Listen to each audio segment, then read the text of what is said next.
on many different kinds of methods and techniques. Right? We're not going to go into the detail as we did in linear modeling as we have in the past, because it's pretty much all the same stuff. So there's no need to go into that sort of detail. But we still will do the analysis, we'll still do interpretation, we'll still learn to ask very specific questions and think about all that stuff as we've been doing. Okay? So today I want to start talking about logistic regression. Yay! Finally! All right. So I like to start off these new modules with, what do you guys know about this stuff, about logistic regression? What have you heard? Like, what's the word on the street? A binary outcome. A binary outcome. That's what comes to my mind. Okay, so binary outcome, like what? What is? I don't want to be pedantic, but what's a binary outcome? An example of a binary outcome. So like yes, no. Yes, no. Do you get the two? Right. Yes, right. Right. Yes, no. Dead, alive. Right. Something that can take on two and only two outcomes. Right. Those two outcomes are mutual. I love that cup, by the way. I brought it out of hibernation. Yeah, so wow. That's awesome. Yeah, it loses novelty if you use it every day. I don't know, man. That's pretty good with you. Thanks, Dave. Toilet bowl to your face. It's funny, right?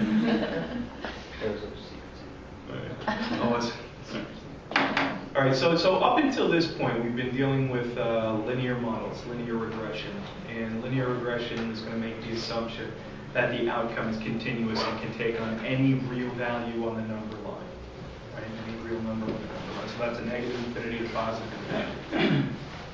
So what we want to do now is we want to take a step back, and we're going to learn about a different set of models. In this case, we want to learn about something called logistic regression. And we often want to use logistic regression when the nature of our outcomes is dichotomous. Yes, no, binary, dead, alive, takes on two and only two mutually exclusive outcomes. Right? So I can think of, many types of data that look like that, particularly in medicine.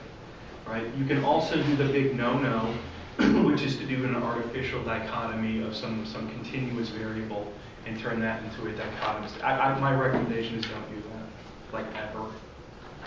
Because you're stripping out a lot of really interesting information from the data, right? But in this case, let's talk about the real binary variables. And just like with linear regression, in our logistic regression models, we can have any combination of continuous variables and categorical variables, right? So if nothing else, it's merely an extension of, or a generalization, once again, it's just a generalization of what we've been doing. So all of those things that we talked about before, those assumptions, all stay the same except for the distribution of our error term. That's the only thing that changes. So the independence assumption, no truncation range, all that stuff, all that stays the same. The only thing that changes now is our assumptions about the distribution of our error term. Okay.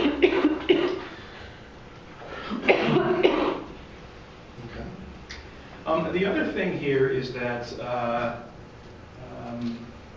the errors in our data can be heteroscedastic. So what does that mean? Hetero meaning different. Scedastic, of course, means at variance, right? We all know that, right? And the other things that we said, the errors are not normally distributed. Actually, we believe that the errors are going to be distributed kind of like this, kind of in an S function, right? This S function is a logistic function. That's a logistic function. The other thing that we say is that the relationship between x and y is not linear in the sense that a straight line best represents the relationship between the data. The model is still linear in that we add components together. But the assumption here is that a straight line, we can relax that assumption. The assumption is that a straight line does not best represent the relationship between x and y. Okay? Our assumption in this case is that it's a nonlinear or logistic function that best represents the relationship between X and Y.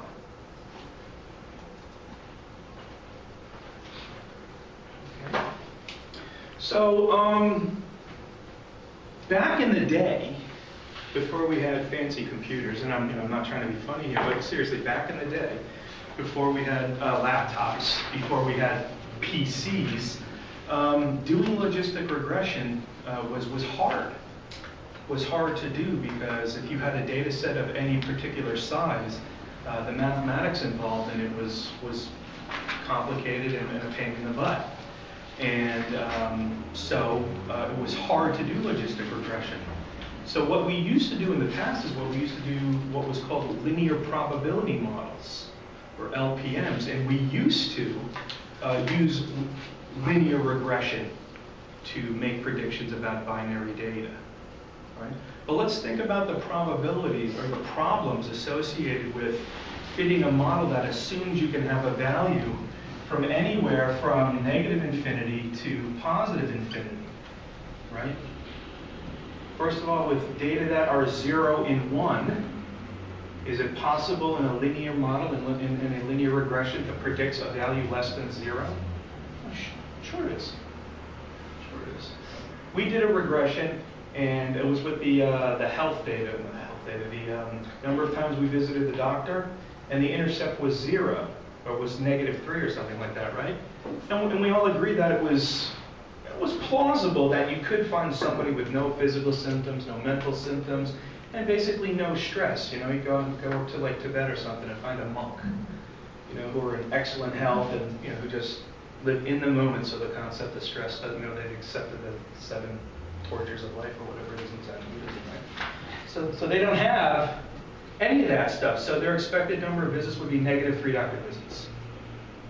That's unreasonable. It doesn't make sense. It's out of the bounds of our prediction area, right? So if I have something that is 0 and 1, the bounds of my prediction area is 0 and 1, right? And it would also be possible to have a value greater than 1, right? So if I use these linear probability models, it's entirely possible and actually kind of likely that I could get predicted values that don't make any sense. Right? So that's a problem with ignoring the nature of your variable, which is why we talked about the scales of measurement way back when. If you ignore the nature of the variable, you could come up with, sure, the computer will give you an answer, we talked about that, but the answer might not make any sense in light of the question that you're asking and the nature of the thing that you're studying, right? The other thing that's possible is that the effects that you're studying can be biased, right? So if I look at the effect here, right, if I go back to my drawing here, right, I assume linearity, but the relationship is really nonlinear. At any point on my continuum of x, and this is y, right, I could either be greatly underestimating an effect, or in some cases greatly overestimating the effect. Whereas if I modeled the relationship, you know, I might be able to come up with a model that kind of sort of looked like that, and get a better estimate of what's going on, right? Better understand and better try and describe the world as it truly is, as opposed to imposing some structure on the world which is more wrong, right? Because all these models are wrong to some degree. But the linear model here, the straight line model, it'll give you an answer, and on average, it will be correct, right? But this model, the S-curve model, would have on average, that would also be correct on average.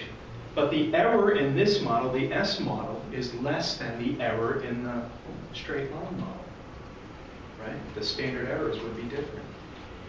Right? So if you don't take into account the nature of the variable, you know, it's kind of like putting a square peg into a round hole. That's not necessarily a good idea. Okay? Well, how are we going to do this? You've seen this before, right? You've seen this is the general linear model. And this is just a short way of writing out x1, x2, x2, and beta 1, beta 2, right? So this x could be a series of predictors, and the b's could be a series of coefficients, right? But you've seen this model. And all we're going to do is that we're going to generalize the model. We're going to make this model, which you're used to looking at and used to dealing with, we're just going to generalize it. Just like we generalized a univariate model to a bivariate model, and then we generalize the bivariate model to a multivariate model, right? That's what we've been doing, right? So the next step in the progression is to generalize the general linear model. So what we're going to learn about now is something called the generalized linear model, right? The generalized linear model. Okay. So if I were to write down the generalized linear model, it's going to look like this. It's not very different from what we've been dealing with, is it? The only thing that's different here is I have this, what's referred to as a link function. Right? A link function is a function that we believe makes this model linear. Makes it so that we can have an additive model. Right? And oh, by the way, since the general linear model is a specific case of the generalized linear model, I can fit a linear model in a generalized linear model. This is getting funny now with the general stuff, right? Using generalized linear model and have what's called an identity function. Doesn't matter what that is, but if I were to use an identity link function, I would be doing linear modeling in a generalized linear model. So by using that identity function, I'm making the assumption that my errors are normally distributed. Okay? If I'm going to make an assumption that my errors are logistically distributed and not normally distributed, my link function would be a logit. If I believe that my errors have a different function, maybe if I believe that my errors look something like this, skewed data. Remember we saw our errors look like this with the number of times you went to the doctor, right? So those data started off as 0, and it's possible that it could have gone to positive infinity, right? That's a different shape than this, and these are a different shape than this, right? So this link function, what this link function does is it informs the model, or you're making an explicit assumption about what you believe about the distribution of your errors. Okay? So once you get that idea, and the generalized linear models become really easy, because it's just the same model, you're just going to change what you believe about the link function. And then it's a piece of cake. So how do you know that before you deal with the data? How do you deal with the data? Okay, so good question, all right? So sometimes you can't, right? But if your data, there are 2 answers to it. One, well, 3 answers. One, you make a wild guess, right? And that's usually the answer, right? 2, it could be based on previous research. Or 3, you try different models, try fitting different models. Right? So you go into your study with the belief that the data look like this, you fit the data to your believed model, it doesn't work very well, and you start tinkering with the model. Say, oh, the data don't really agree very well with my beliefs about the world. Is the data wrong or is my model wrong? Remember we've had that conversation, right? So we did that, right? But the idea here is that this is the same model you've been dealing with. The x's and the b's are the same. What's different here, and the error is the same, right? An error is some deviate from an observed value minus some expected value. And we have this link function that merely describes what we believe the relationship is about the relationship, or describes what we believe the error to be distributed like. Yeah? So if you were... Logistic regression allows for a heteroscedasticity in the errors. Why does it matter whether you specify whether the errors are normally distributed or? That's a good question. That's a great question. It comes down to the prediction of your, or the precision of your prediction, right? Because I could fit, let's say the data are the blue S-curve here, right? I could fit a blue straight line, right? And on average, my errors would be, have an expected value of 0, but they wouldn't be normally distributed, and they wouldn't have heteroscedasticity. So the assumption that I make about the prediction, if you plugged in some value x into your prediction, the implicit assumption that you're making is that it doesn't matter where you are on the continuum of x, your prediction, the precision of your prediction is the same, right? So your point estimate, meaning your betas, would be right on average, right? If I were to use a logistic function, what will happen now is I'm allowing the errors to be different along the continuum.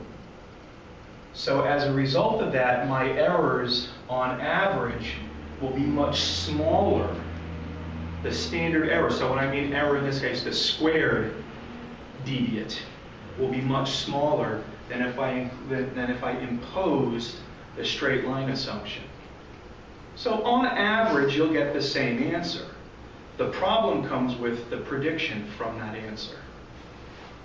So I mean, that's like the difference between trying to describe that, you know, relationship with the general linear model versus the logistic regression. Yeah. But are you saying you have to like specify kind of a priori? I don't know. Yeah. Maybe I just need to like. No. You do. You have to decide when you model the data. You have to say, I think this is the best model for the data, right? And in this case, we might say it's a logistic model, right? A logistic model. What I'm trying to communicate to you, maybe not such a good way, is that it's essentially what we've been doing, except now we can relax that normality assumption, and now we can try different assumptions about the shape of our data.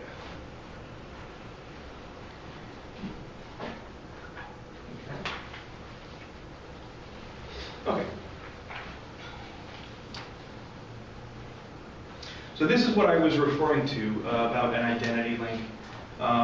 Basically, what happens, there was a book written not that long ago. It's maybe 20 years old. It's on the history of science. It's very new. It was a book written by a bunch of guys from two guys from the UK named McCullough and Nelder.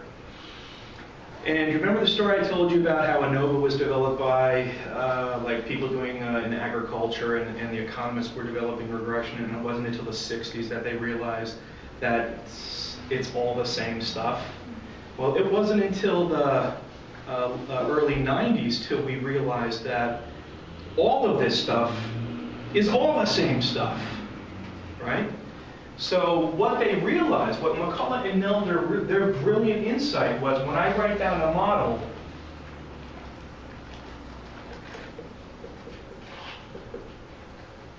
you can write down the model the same way. What differentiates, excuse me, a logistic model from a linear model, from a Poisson model, from a gamma model, from a whatever model, is the error function here. It's the error function. So what they thought was, well, damn, if that's true, then the generalized linear model is nothing more than asking the question, well, how do I have to transform the error term? So this is what you were asking about before, about transforming the data. How do I transform this error term such that a linear model fits the data? So how can I can take logs, I can do lots of things to the data to make that error term more or less, or make the model be linear. That's all it is. So it's really just the same model. There's really nothing spectacular new to learn. Honestly, there's nothing spectacularly new to learn. The only thing to think about next is, okay, what are common shapes of data? That's all. That's it. That's really it. And in what cases are most likely to bring out data that are shaped like these most common shapes of the data? That's it. That's really all it is. Okay, all right. So, as I was talking before, when we have dichotomous dependent variables, there are a couple of models that might fit the data. We talked about the linear probability model. Like, so on average, your betas will be correct, right? But your standard errors will be much larger, right? Because this is what you were asking about, right? The standard errors will be much larger. I could fit a logistic function. So here we're dealing with things in the log space, right? So now we have to deal with logarithms. And many people are uncomfortable with logarithms, right? So if one model goes out the door, logarithm 2. Never mind, bad joke. All right. It's too early for bad statistical jokes. I just didn't hear the first couple words. If one model goes out the door, logarithm 2. Never mind. All right. Okay, so here, logistic model is a logistic function, and it's shaped like an S. It's an S-shaped curve. And there's also something called a probit model, which is what we used to do before we did logistic models. So a probit model, let's talk about a probit model, because you might read that in your data, or might read that in an article, and you're like, what the hell is this probit model, right? So this up here is what? What have I sort of drawn here? That's a normal curve. So this is a density function, right? So if you can imagine, have you ever heard of you know what a cumulative function is? So a cumulative function is such that I'm just going to keep adding area under the curve as opposed to just describing area under the curve. So the curve will start off at 0 and eventually end up at 1, right? Because you get at some point you've captured all of the area under the curve up to that point, right? Get that? Okay, what would happen if I turned that normal density function into a cumulative function? Right? So if this is relative size, right? That's what a density really is. It's sort of like relative size. I could redraw this as a cumulative. Right? So if I were to draw the cumulative curve of this relative curve, it would look something like that, which looks an awful lot like what function? It's the logistic function. Right? So a probit model is nothing more than a cumulative normal curve. That's all it is. It's a cumulative normal curve. And actually, if you do a logistic model, there is you can actually interchange them, make them interchangeable between a probit model and a logistic model. We do that a lot in psychometrics, but we're not going to talk about that here. But they're essentially equivalent. They're equivalent models, except for a constant, a normalizing factor. There we go again with the normalizing factor. Right? But a probit, sorry? Is there any reason to use a probit model? Yeah. No, not anymore, not really. Right.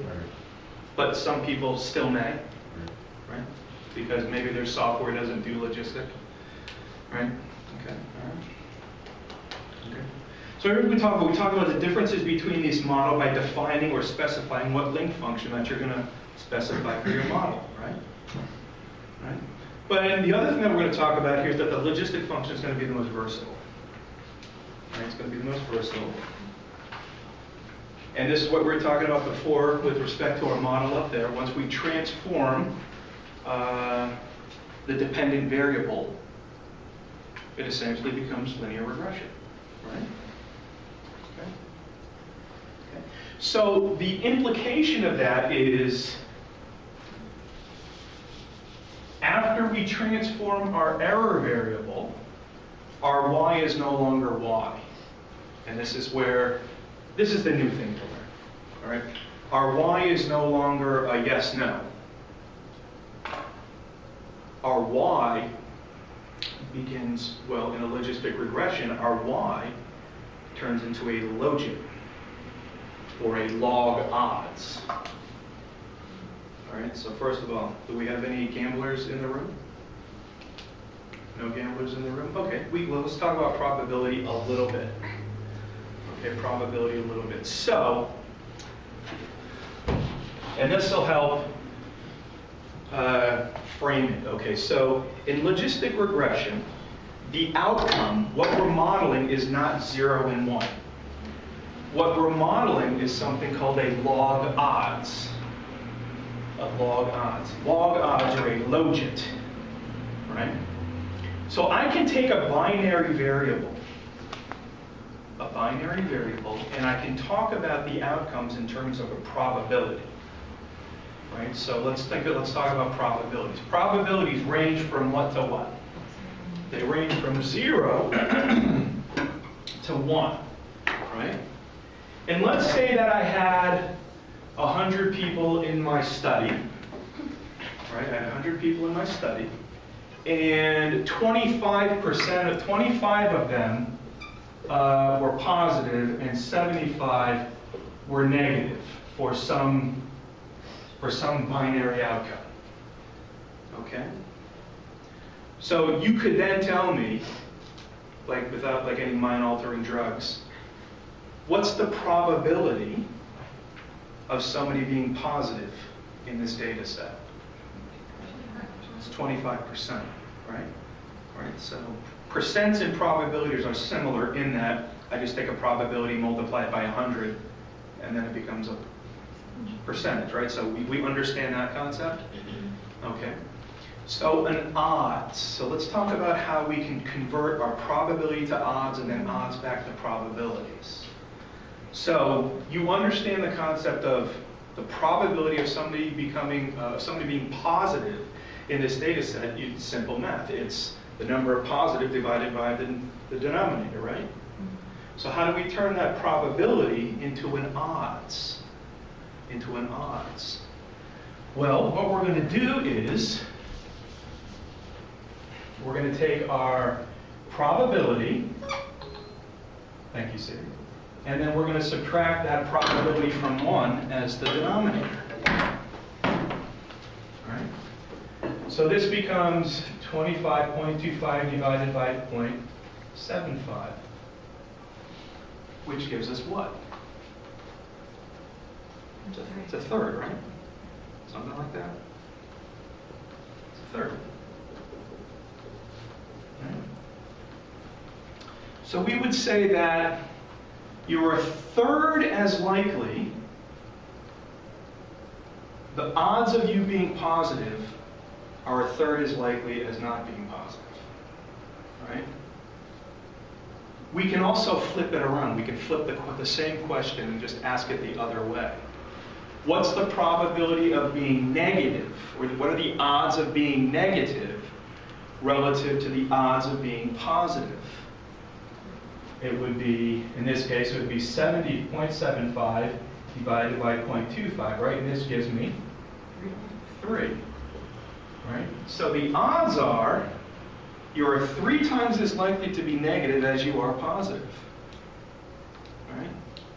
So we can go from probabilities to odds and odds back to probability, right? Right. So now that we have the odds of being positive, because often we want to model the 1, right, as opposed to the 0, we want to model the 1.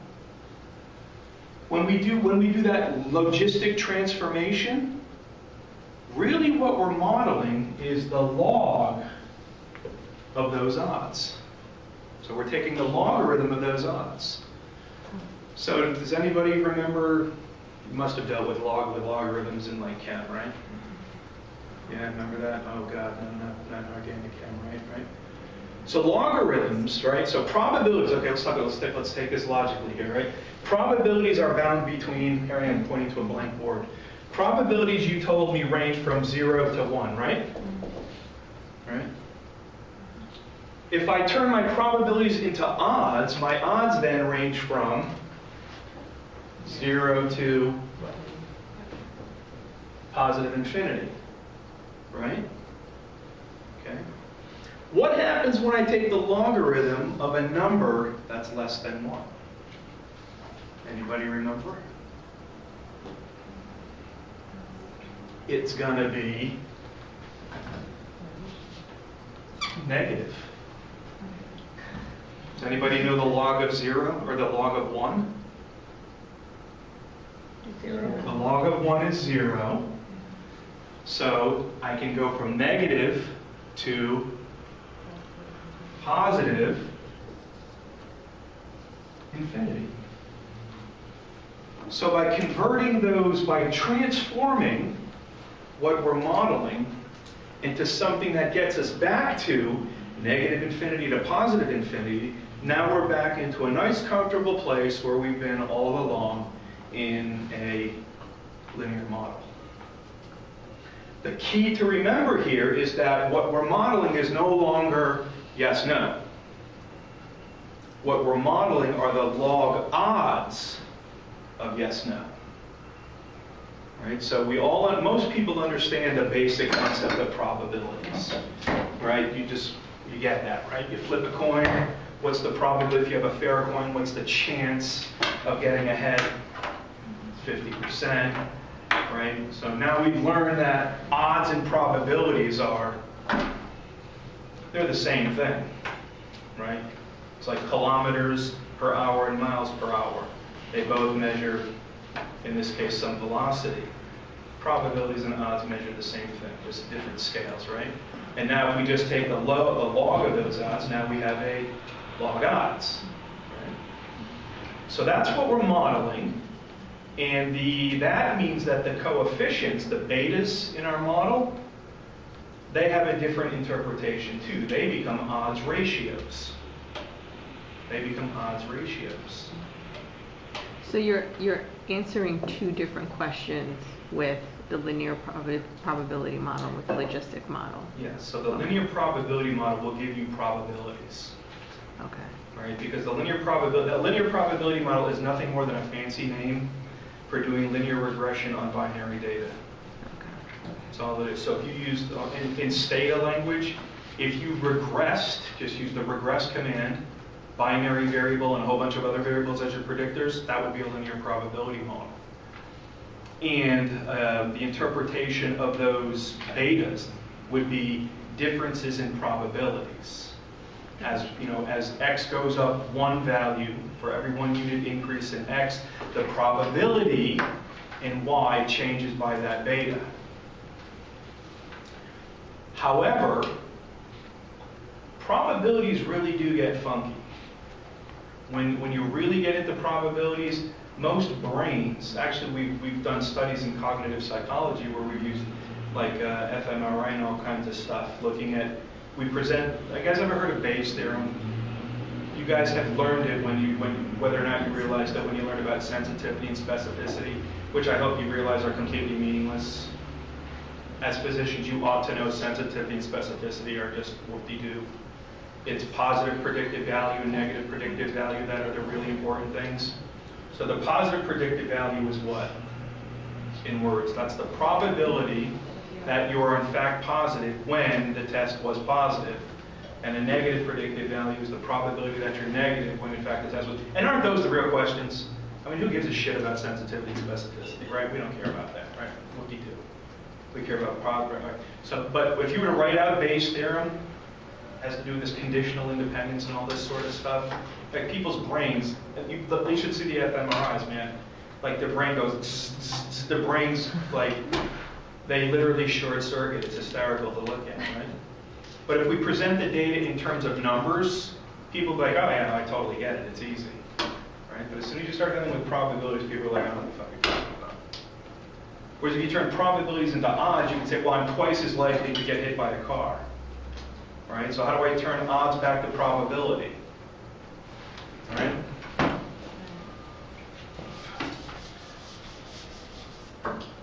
Probabilities back to odds is going to be P over 1 plus P. All right, so if I have a probability of 0.25, what's 0.25 divided by 1.25? 0.2. Or, yeah, whatever. All right, we'll get into that one. But anyway, the idea here is people have a difficult time with probabilities, and people can understand odds a little bit better. You're twice as likely to do something. That's an odds ratio. An odds ratio is odds for one group over the odds of a second group. It is a ratio of odds. And it's not a tricky name. I'm not trying to fool you. It's an odds ratio. Right? That's all it is. How much more likely are you in one group than the other? Right? Okay. Okay, so here's some data. Right? Here's some data. Right? So here, and this is the example that you have on your handout. So that's how these things all tie together. Nice. It would make sense to me if it were whatever it was, x over 1 minus x, not 1 plus x. Do you know what I mean? Yeah, that's odds. So I'm trying to. I was trying to go from the odds to the. Okay. To the yeah. So it should have been. What'd you have? 1.33. It should have been that. Trust me, we'll get to it. We'll get to it. We'll get to it. All right. So here's a simple 2x2 table, right? So when we first start talking about logistic regression, it's best to start with the most simple case. So the most simple case here is we have a simple 2x2 table, and x is going to be our treatment indicator. And since I use 0 and 1, what kind of coding did I use? Binary. Binary dummy coding. All right, I could have used 1, negative 1. I could have done that. And then y is our outcome. All right, so outcome might be dead or alive, vote, non-vote, took the drug, didn't take the drug, showed up to the appointment, didn't show up to the appointment, that kind of a thing. All right, so what I want you to think about here is in this 2x2 table, we have this concept of marginals. I'm sure you've seen this before with learning about how to interpret diagnostic tests, right? So we have these marginals here, right?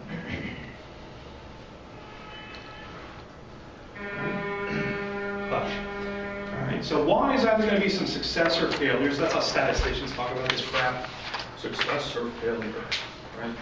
Yes, no, it happened or didn't happen, right? Because a lot of times when they actually started this, these sorts of models were originally developed for gambling with the kings. It's true, because the kings wanted to beat each other at the gambling table. So that's how most of statistics was developed, by the way, like probability theory. It was developed by degenerates. It's true. All right, so say we want to compare the proportion of successes in one group versus another group, right? I want to compare the probability of success in my treatment group versus the probability of success in the other group, right? I could do that. So essentially what we're doing is A over A plus C and B over B plus D. So let's go back to that. All right, so it's the probability of being successful given that you receive the treatment. So that's A over A plus C. And what is the probability of success, life, given that you've lived, given that you didn't receive the treatment, right? A over A plus B, right? So these are conditional probabilities. All right, so A over A plus B is the conditional probability. It's the probability that you live given that you receive treatment. B over B plus D is the probability that you lived given that you didn't receive the treatment, right? Probabilities. That's what I'm talking about here. That's what I'm talking about, right? So another way that you could do that comparison is to compute an odds ratio. So in a simple 2x2 table, it's going to be the ratio of what we refer to as our cross products. So it's going to be A times D, or A times D divided by B times C. Right? That's it. It's not that hard. Right? And then we get odds ratios. Okay? Odds ratios, all right? So, since it's a ratio, it's one thing compared to another. Right? You guys are smart. You understand the concept of a ratio. Right? And odds ratios of 1, meaning that as x increases, odds ratio of greater than 1 means that as x increases, the probability of that thing that you're modeling goes up, is higher. The probability of that thing that you're modeling is higher as you move from one unit of x to a higher unit of x. If the value of your odds ratio is between 0 and 1, right, between 0 and 1, that means as you move up one unit x to a higher unit of x, the odds of that thing happening go down as compared to the other group. Right? Since these are ratios of things, we have to talk about as compared to the other group. Does that make sense? As compared to the other group, because it's the ratio of odds. Right? Okay. So this means, as we were talking about odds before, odds take on the value of 0 to positive infinity. All right? That doesn't give us our nice continuous thing in our model. So what we're going to do is that we're going to take the logarithm of those odds. By taking the logarithm of those odds, we are now into nice numerical land where we can have any value along the number line, any real number along the number line, right? The other thing to notice, and this screws a lot of people, this messes with a lot of people's heads, is that odds ratios are not symmetric. All right, they're actually logarithmic. They're logarithmic. All right, I'll draw what odds ratios look like. And that makes sense, right? So if I'm from 0 to 1 or 0 to infinity, and anything below 1, right, means that it's less likely to happen, I have to compress all of that space into that unit from 0 to 1, right? And then I allow that same amount of space to be distributed along 1 to infinity. So it's not going to be symmetric. Okay. All right. This is what probability versus odds look like. All right? So we see probabilities, they're boring, they're kind of flat. But as the probability increases, we see odds exponentially increasing. And that kind of makes sense. So what is an anti-log?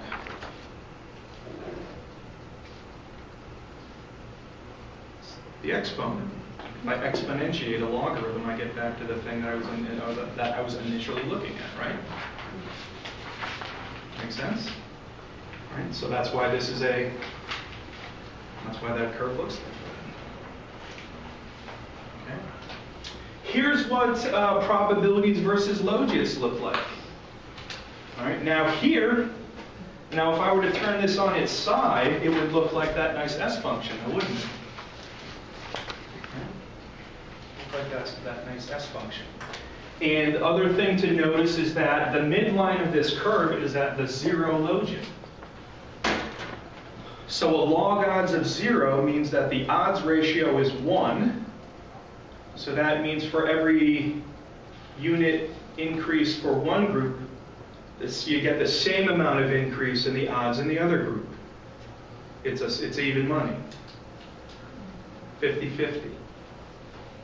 Make sense? Not significant. No difference in the rate of change between the two groups. Okay. Lessons. If I have a logit of 0, that gives me, if I exponentiate 0, that gives me an odds of 1. An odds of 1, it leads to a probability of 50-50. It's even money. As one unit goes up for one group, X changes by the same amount as the 1 unit increase of X in the other group. Okay? This is what we've been dealing with here, all right? Odds. All right. Okay. So this is what I was talking about before. So if the odds of success was 0.25, I would divide that by that. That should give me an odds ratio. That should get me back to my odds of 0.33. So I was talking about before. Okay. So to tie all of this together, really what we're doing is we're taking probabilities, converting those to odds, converting those odds into log odds. So probabilities, we're stuck from 0 to 1. Odds, we increase our range from 0 to positive infinity. We then take those odds and we turn them into log odds. And now we can take on a log odds, can take on any value from negative infinity to positive infinity.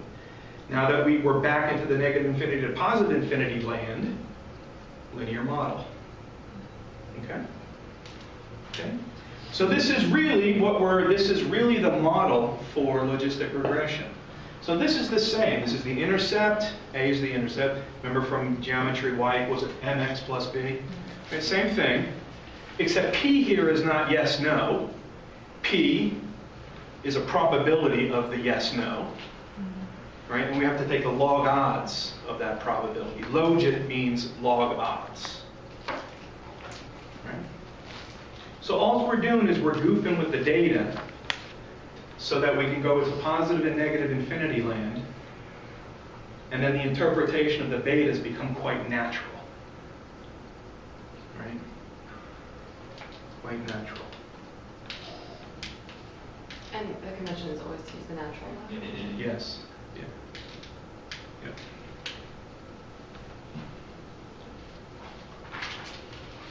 Okay, so how do we interpret these things, right? So if we're not dealing with zeros and ones anymore, even though that's our outcome. We're dealing with log odds, right? The coefficients of the model, right? I'll write down the model just as we have been.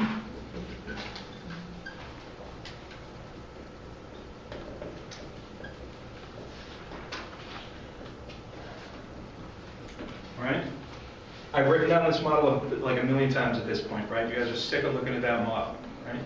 But it hasn't changed. What has changed is what I've done to what I'm actually modeling and how I interpret my betas. All right? My betas now are interpreted as changes in the log odds of the outcome. What the hell is a log odds? I don't know, and try talking about, oh yeah, go to talk to a policymaker about things in logarithms. They're going to be like, what? Go away. They're not natural to think about. Not natural. Come on, man. It's been a long week for me too, right? But the model is the same, right? It's linear, additive, right? These now become, I'll write this down, betas are expected changes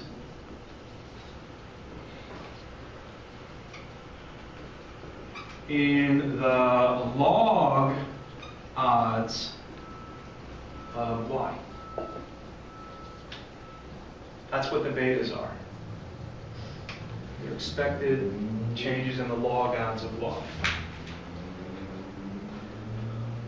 Oh yeah, as you go from male to female, the log odds of death.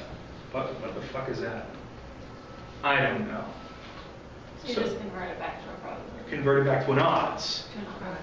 Convert it back to an odds ratio by exponentiating the betas. by exponentiating the beta. That's all you need to do. So that's all I've done here.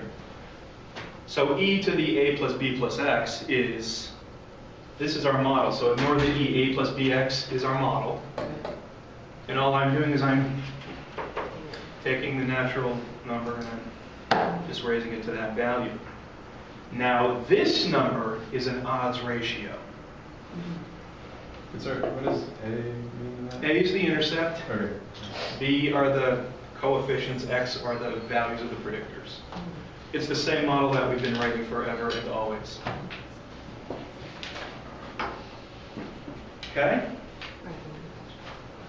So, given that so now that we know how to convert odds and probabilities back and forth, right? It's one thing to say, well, Mr. Jones, or Mrs. Jones, the odds of you dying are 3 to 1, not very good. Meaning they're likely going to die, right? So for every one person that lives who looks like Mrs. Jones, 3 people are going to kick the bucket. Not very good for her. So we can convert those odds back into probabilities using that little trick. That's all it is, right? So then you can take those odds, you can communicate odds, right? It's very simple to talk about odds when you have a simple model, right? When you have one predictor in your model, then the odds are very easy to interpret, right? What happens when you have multiple predictors in your model? What has to happen is that you have to do all of that, all that math on the log level, come up with the log y, exponentiate the y, and then now that's an odds, right? And then you have to turn that odds y into probability. But it's actually kind of simple, right? It's just a lot of words, but the math is actually really simple. Okay? It's funny, right? So a lot of times we want to model death versus life, right? And like death would be success. It's just ironic that the language that they choose, right? Okay, so here's some data. Here's some data. Right.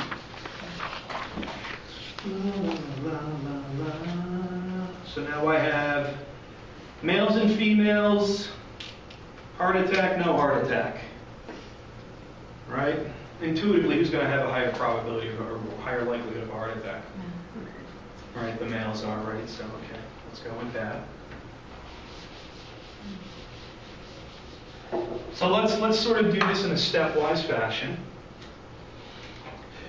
What's the probability that you have a heart attack in this data set?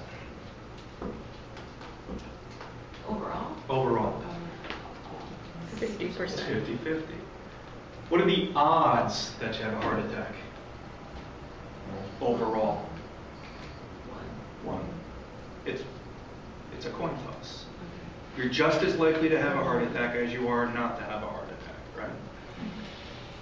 Now let's start trying to see if the probability of having a heart attack or the odds of having a heart attack are different between males and females.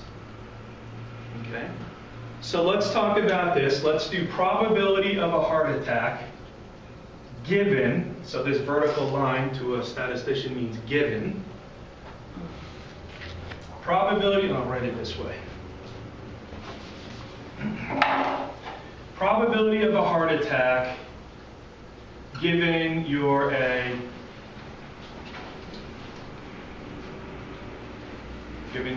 fierce warrior person. That's what that symbol means, right?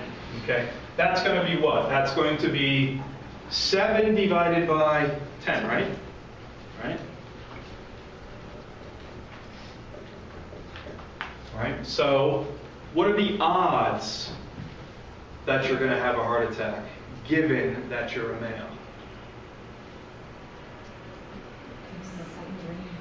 7 over 3, right? What's that? 2 1/3? Yeah, it's right there, 2 1/3. 2 1/3, right? So for a male, males are, the chances, the odds of a male having a heart attack are you're 133 times more likely to have a heart attack if you're a male as compared to not having a heart attack. That's how you would interpret that. The probability of having a heart attack, given that you're a female, is going to be 3 over 10 or 0.3, right? The odds of having a heart attack, if conditional on being a female, is going to be 0.43. So because these odds are less than 1, it's less likely to happen, right? And the odds ratio is going to be nothing more than, I mean, get this, it's called an odds ratio. It's going to be the ratio of the odds, right? So this is going to give me 2.33 divided by 0.43, which is, I don't know, I wrote it down there, 5.44. So well, how do I interpret this? Well, I wrote it down here. Males are 5.4 times more likely to have a heart attack than are females. That's how I would interpret that. Another way of interpreting that would be to subtract 1 and say males are 444% more likely to have a heart attack than women. This is all made up data. But that's a reasonable interpretation. Because if the odds are 1, is there any difference? No. No. So I'm going to subtract 100% from the data, because if the odds are 1, that means there's no difference. Got it. So I can now say 444 times more likely. Say that to a patient, they're like, that's real. What do you mean 400 times more likely than a woman to have her? That's a lot. Is it 400 times? Yes. You're 400% more likely. 400%. Yeah, yeah, you're 5 times more likely. Right. 400% Got it. more likely.